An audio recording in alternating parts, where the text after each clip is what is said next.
कल्पनिकपुर नाम के एक गांव में हरिया और बनिया नाम के दो भाई रहते हैं और ये दोनों भाई भी गांव में दूध का व्यापार करते हैं। बड़ा भाई हरिया गांव की होटल्स और दुकानों में दूध बेचता है और छोटा भाई बनिया घर घर जाकर दूध डालता है। लगता है हरिया भाई को आज आने में देर हो गई है। क्या बात है हरिया भैया, कोई काम था या कोई दिक्कत? ना कोई काम था ना कोई दिक्कत। मैं समय पर ही पहुंच गया था और 5 मिनट इंतजार भी किया था। कोई नहीं थे यहाँ पर, इसीलिए दूसरी सभी दुकानों और होटल्स में देकर वापस आ रहा हूँ। हरिया सबसे ऐसे ही झूठ बोलता है और कहीं पर भी वक्त पर नहीं जाता है, लेकिन होशियार होने की वजह से खुद की गलती होने बावजूद भी गलती औरों की है ऐसा साबित करता है। नहीं, मुझे अच्छे से समझ में आ रहा है फर्क। ये दूध बहुत ही पतला है। तुम ही इतना पतला दूध दोगे तो हम इसमें कहां से पानी मिलाए और कैसे इस्तेमाल कर बनिया? ऐसा करोगे तो नहीं चलेगा। मुझ पर यकीन ना हो तो एक बार मेरे घर आकर देखो आप, मैं कितना पानी मिलाता हूँ। मेरा यकीन करो, इसमें मेरी कोई गलती नहीं है। गाय दूध ही ऐसा दे रही है। बनिया अपने दूध में बहुत ज्यादा पानी मिलाता है और इस तरह से लोगों को बेवकूफ बनाता है। दोनों भाई किसी न किसी तरह से लोगों को बेवकूफ बनाते रहते हैं, लेकिन अब उनके लिए ये काम मुश्किल होता जा रहा है। ग्राहक उन पर अब जोर देने लगे हैं और नए व्यापारी से दूध लेने की बात कर रहे हैं। इस बात का डर सता रहा है दोनों भाइयों को। भैया, आप तो बड़ी बड़ी दुकानों में दूध डालते हो, आपको इतना ज्यादा दूध कैसे मिलता है? मुझे तो पैसे कम पड़ रहा है, क्या आप मुझे बता सकते हो? तू भी तो गांव में इतने सारे घर होने के बावजूद भी हर जगह पर वक्त पर पहुंच जाता है। मैं तो 10 से 15 दुकान में जाता हूँ, वो भी लेट। तू भी तो चमत्कार कर रहा है मेरे भाई। ऐसे अपनी बात को बदल देता है हरिया, लेकिन उसे ये बात सच में जानना था कि हरिया को इतना सारा दूध कहाँ से मिल रहा है। इसलिए बनिया जोर देकर पूछता है और हरिया ऐसे जवाब देता है अपने भाई को। मेरे पास एक इंजेक्शन है।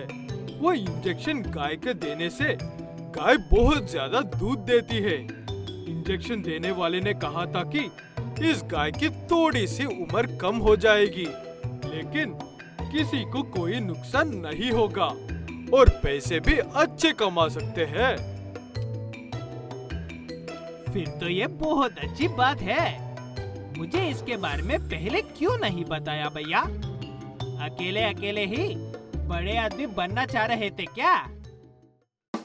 हरिया कहता है कि वो करता है तो इतनी गलत बात नहीं है, क्योंकि वो होटल्स में बेचता है और दुकानों में। बनिया सीधे घरों में देता है और हर घर में बच्चे होते हैं। लगातार इंजेक्शन वाला दूध पीने से बच्चों की सेहत पर पूरा असर पड़ सकता है, लेकिन बनिया को हरिया की किसी भी बात से फर्क नहीं पड़ता है। उसे तो बस पैसे कमाने से मतलब था और वो अपनी गाय में इंजेक्शन लगा ही देता है। अब बटिया बहन जी, दूध कैसा है? क्या आपको अभी भी ये पतला लग रहा है? दूध तो अच्छा है, लेकिन अचानक से ये चमत्कार कैसा हुआ? तुम्हारी गाय अचानक से इतना अच्छा दूध कैसे देने लग गई? बनिया इस बात से घबरा जाता है और तुरंत ही बात बदलकर वहाँ से चला जाता है। ऐसा करने से उस महिला को बनिया का बर्ताव कुछ ठीक नहीं लगता है। कुछ दिन गुजर जाते हैं और हरिया की बात सच होती है। बच्चे बीमार होने लगते हैं और हॉस्पिटल भरने लगते हैं। वो देखकर हरिया एक बार और अपने छोटे भाई को गाय को इंजेक्शन लगाने से मना करता है, लेकिन वो उसकी बात तो सुनता नहीं है। ऊपर से ऐसा कहता है, आपको शर्म आनी चाहिए भैया, बड़े भाई होकर छोटे भाई की तरीके से जलते हो। ची ची ची ची। अब मैं गायों को हफ्ते में एक नहीं, हर रोज एक इंजेक्शन लगाऊंगा। देख छोटे, मैं इतना भी अच्छा नहीं हूँ कि तुझे जबरदस्ती ये काम करने से रोकूं। मेरा काम था तुझे तेरी गलती समझाना, वो मैंने बहुत कर दिया है। अब आगे जो होगा उसका जिम्मेदार तू खुद होगा। ऐसे बातें कर रहे दोनों भाइयों की बातें एक गांव वाला सुन लेता है और ये बात गांव में हवा की तरह फैल जाती है और सभी गांव वाले बनिया को पकड़कर कूट पीट कर ले जाकर जेल में डालकर आते हैं। तब बनिया को समझ में आता है हरिया इतना जोर क्यों दे रहा था कहकर। पंची नाम की एक चिड़िया का आज उसके ससुराल में पहला दिन है। शादी से पहले पंची की माँ ने उसे ससुराल के बारे में अच्छी बुरी बातें बताकर बहुत डरा दिया था, ताकि वो ससुराल में अपने घर की तरह दोपहर को उठकर कमरे में से ही एक कॉफी दे दो कहकर आवाज ना लगा दे। इसीलिए एक काम करती हूँ, 3 अलार्म अलग लेती हूँ, 3 में से किसी एक पर तो उठ ही जाऊंगी। क्या बात है पंची, अपने आप में ये क्या बड़बड़ा रही हो? कोई दिक्कत हो तो बताओ, शायद मैं मदद कर पाऊँ। कोई बात नहीं है, मुझे बस नींद आ रही है। Good night. ऐसे कहते हुए पंची सो तो जाती है, लेकिन घबराहट की वजह से उसे नींद ही नहीं आती है। वो एक के बाद एक बजने वाले अलार्म्स को ठीक बजने से पहले वही बंद करती रहती है।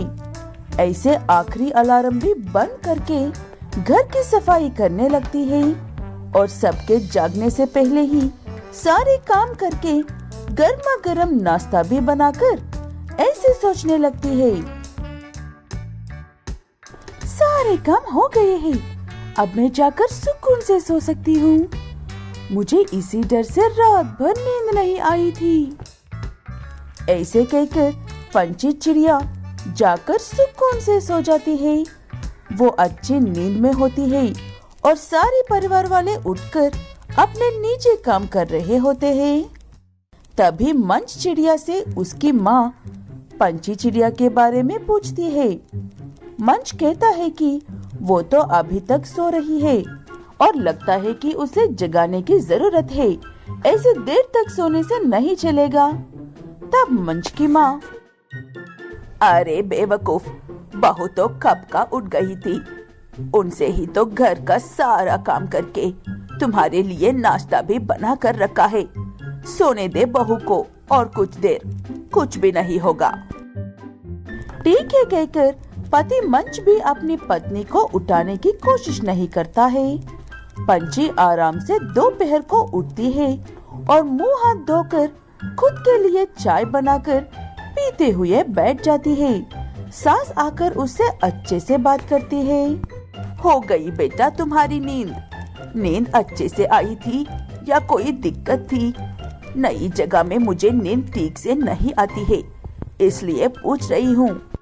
नींद तो अच्छे से ही आई थी, लेकिन मैं ही खाना बनाने के चक्कर में जल्दी उठ गई थी सासू माँ, उसके बाद सोने चली गई थी।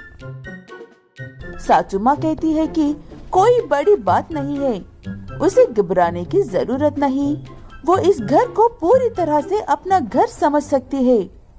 और क्या था, पंची इस बात का गलत मतलब निकलकर कुछ ज्यादा ही मनमानी करने लगती है। पंची धीरे धीरे काम करना बंद कर देती है और सुबह उठने का वक्त भी बदल देती है। सासू माँ तो कुछ कह नहीं पाती है, लेकिन मंच को तो सिर्फ कुछ कहने का मौका चाहिए था। माँ, मैं आपकी ही वजह से चुप हूँ। आपको नहीं लगता कि पंची उसे मिलने वाली छूट का गलत इस्तेमाल कर रही है? हम उसकी इज्जत कर रहे हैं तो उसे भी हमारा आदर करना चाहिए ना।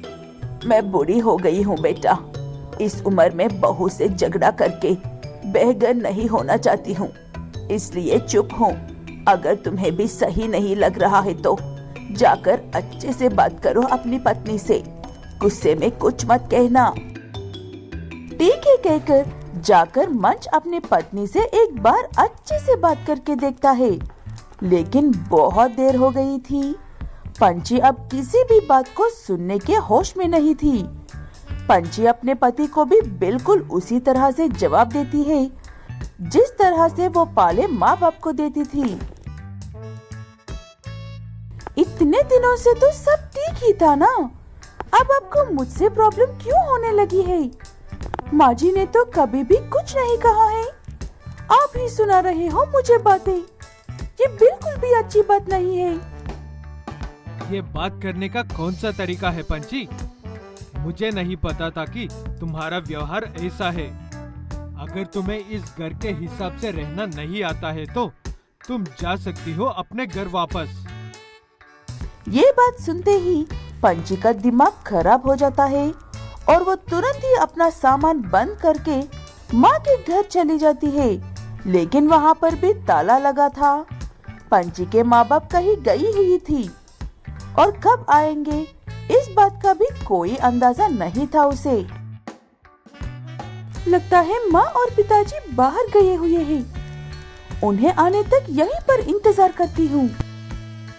काफी देर अपने माँ बाप के घर के पास इंतजार करने के बाद पंची को समझ में आता है कि अब वो उसका घर नहीं रहा है, इसीलिए मेहमानों की तरह बाहर इंतजार कर रही है। बेहतर यही होगा कि अपने घर लौट जाए। पंची अपने ससुराल लौट जाती है।